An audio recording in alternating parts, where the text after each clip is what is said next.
What's up, you guys? This is Brandon from Comics Kings. Welcome back to the kingdom, or welcome if this is your first time. And everybody, today we're going to be talking about Batman and Three Jokers, the prelude to the Three Jokers, what to expect, and what it's based off of, which is Batman the Killing Joke, okay? So the Three Jokers is coming out this Wednesday, or Tuesday for some of us, and that is by Jeff Johns and Jason Fabek. And this will feature three distinct Jokers that we have seen throughout Batman's history, and it will feature the first Joker from the 1940s from their first encounter, the Joker from the Death of the Family that killed Jason Todd, and then the Batman the Killing Joker that paralyzed Barbara Gordon. Okay, now the reason why we're going to be talking about the Killing Joke is because Jeff Johns and Jason Fabek have both stated that the Three Jokers will rejoice the legacy of the first time Batman encountered the Joker while giving off some emotion that we felt during the Death in the Family and the Killing Joke. Okay, this is a sequel to Batman the Killing Joke, and is formatted very much like the original Joke comic that we will go over today by Alan Moore and Brian Boland. Just like how Doomsday Clock was written to replicate Watchmen and drawn to replicate Watchmen, now this is the Killing Joke, okay? So we've already seen Jason Fabek tease some of the panels, you know, and it is very much looking like the Killing Joke. Okay, so let's get into it. Let's talk about it. Let's recap, and I'm going to tell you guys what it's about, and basically the legacy of it. Why this story is so special, and why this symbolizes the relationship between Batman and Joker. So we start with a 9-panel grid of Batman entering Arkham Asylum. No words, just Batman walking past the cells. We even see Two-Face, which sets like this ominous tone for the story. Batman came to visit Joker, who is playing cards with himself, to tell him what their future holds together. Batman says one of them will kill another sometime in the future, and he's basically here to clean his conscience, and basically that he made an attempt to talk to avoid that future. You know, after Batman, like, grabs his hand because Joker's, like, ignoring him, he notices, like, some makeup rubbing on his hand, you know, some makeup off Joker's skin, and then he, like, smears his hand all over Joker's face, and it's a fake Joker. It's just some dude with Joker makeup, and the real one is off buying property. Joker is basically buying an old run-down circus. So we flash back to his days of being part of the circus with his wife, Jeannie, and nobody, like, likes his act, you know, so he's, like, not funny. So now we flash forward to the present Joker, and he takes a property and shakes hands with the seller, but he injects him, which keeps the dude, like, basically on the carnival ride for the rest of his life, and he's gonna die there. There's no typical Joker shit. Meanwhile, Batman struggles to figure out Joker, and he tells Alfred that even though they've known each other for so many years and have so much history, hating each other, they can never predict each other's next move. We see Jim Gordon at home with his daughter Barbara. Jim is basically taking the headline from the newspaper of Joker escaping and putting it in a scrapbook of, like, all of his Joker collected news headlines, and we see the first headline of Joker and Batman meeting, you know, when Babs was just a kid, and she's basically like, this dude, like, terrified me, okay? So then the doorbell rings, and Barbara answers the door. It's the Joker, and he just shoots her, boom, and then takes Jim Gordon, but Joker stays for a little bit to take some snapshots of Barbara on the floor, okay? So Batman visits Barbara in the hospital, and she is, like, petrified because Joker has a plan that's, like, beyond anything he's done before, and that's all she tells us. She's like, he's taking it to the max this time. Okay, so at the circus grounds, Jim Gordon is stripped, like, buck naked, and he remembers what Joker did to Barbara. So Joker just puts Jim in a position for what is yet to come, and he just starts torturing Gordon. Gordon is stuck on, like, this ride where Joker is just, like, projected. You know, like how, like, those animated rides, you have, like, stuff projecting, boom, here, there. It's basically like that, and he's just saying, like, some really sick shit, and just gets the pictures of Barbara on the floor bleeding naked. I don't know why Joker's just like, well, everyone's naked for a reason. It's because, like, if you're dead, you don't want to see your daughter like that. And it's just really sick. So then we flash back again to when Joker is basically taking up his first major crime with the Red Hood mask. If you want to see the Red Hood mask again, check out Zero Year. It was featured in that. I don't like that story, but that's for another time.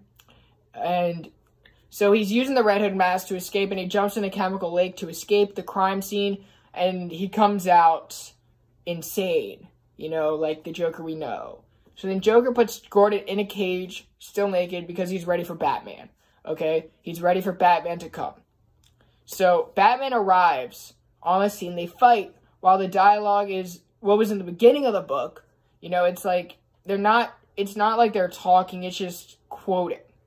Okay, so they're fighting, but Alan Moore is like quoting himself as they fight. So Joker sprays Batman, but we see Gordon, and then he sees like Gordon in the cage, so he stops fighting, and that allows Joker to escape. Okay, so then Jim tells Batman to go get Joker, but he wants it done the right way to show Joker that he can never drive them over the edge. He can never drive them to a point of insanity. As Batman chases Joker, we see why he decided to attack Gordon and torture him. He wanted to prove that the Joker, is no different than anybody else. You know, everybody else has their highs and lows, and everyone else can get pushed over the edge and go insane. Batman caught up to Joker, throws him through a window where they continue to fight, and now they're in the rain. Okay? So Joker pulls out his gun to shoot Batman, but the gun is empty. After Batman offers Joker redemption, Joker rejects his offer and tells a joke. Okay, and I'm going to directly quote this for you guys, because this is a really iconic piece. See, there are these two guys in a lunatic asylum, and the night they decide they don't like living in an asylum anymore, they decide they are going to escape. So, like, they get up on the roof, and there's just across the narrow town, stretching away, the moonlight stretching away from freedom. Now, the first guy, he jumps right across with no problem, but his friend daren't make the leap. You see, he's afraid of falling. So the first guy has an idea. He says, hey, I have my flashlight with me. I was shining it across the gap between the buildings. You can walk across the beam and join me. But the second guy shakes his head and says, what do you think I am, crazy? You turn it off when I was halfway across. Okay? So then they share a laugh. Batman and Joker just share a laugh, right?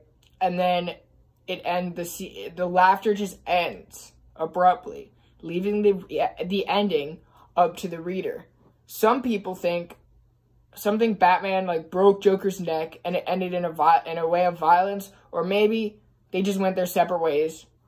Like, so there's so many things that could have happened that we can predict, but only Alan Moore knows the true ending. Okay? And he did that on purpose, just because he's a really, really, really crafty writer, and he's one of the best writers in comic book history. Okay? Now, the beauty of The Killing Joke is that it shows how Batman and Joker will always be divergent to one another. Okay? They each understand that they are similar, which will forever bond the two characters, but their differences will continue to result in hatred for each other. When Batman has a bad day, he recovers by fighting crime and bringing people to justice. When Joker has a bad day, or when he had that bad day that we saw in the story, it resulted to a life of crime and became a psychotic plague to Gotham, or to the world. The dialogue in this book is just so foreshadowing for what is to come as we learn what Joker is trying to say in his own sick way, which is explained so well, and is probably why Alan Moore left the ending to the reader. Maybe the ending is just as crazy as the Joker was in this story. Maybe it's Batman not going over the edge. Maybe it's The Killing Joke. Maybe The Killing Joke is because the guy on the bridge couldn't see and he felt it was doom, and Batman didn't even end up breaking the Joker's neck, you know, and kill him. Maybe Batman choked him, knocking him out for when the cops came, because we saw the cops coming when Jim Gordon said, hey, I'm calling for backup. The ending is just as mysterious as the Joker character that Alan Moore and Brian Boland displayed throughout this story. Okay? The Killing Joke goes down as one of the best Batman stories ever told, if not the best. Okay? Single-issue Batman stories. When reading The Three Jokers, pay close attention to the foreshadowing Jeff Johns will write in tribute to this killer story. You know, pun intended. Alright, so that's everything you need to know about The Killing Joke. We recapped, we reviewed it, okay, and then we're on to The Three Jokers now. So expect that foreshadowing, expect Jeff Johns to mimic the language of Alan Moore, and expect Jason Fabek to mimic the artistry of Brian Boland. Okay, I'm super excited for this. If you guys want to go crazy and buy every cover, go for it. But I'm just going to be happy with my one cover, you know, with the Joker on the cover. And I'm going to be, like, sitting pretty with that. But anyway, thank you guys so much for checking out this review. I hope you guys enjoyed it. Leave a comment. What was your favorite part of The Killing Joke? What do you think the ending is? And what do you think the 3 Jokers will have for us. Okay, remember, it's featuring 3 different Jokers that we've seen throughout Batman's history. You know, the first appearance Joker, and then the killing Joker, and then the death in the family. So we're going to see a lot of messed up stuff. I'm excited. Are you guys excited? Let me know in the comments below. Thank you guys so much. Have a good day.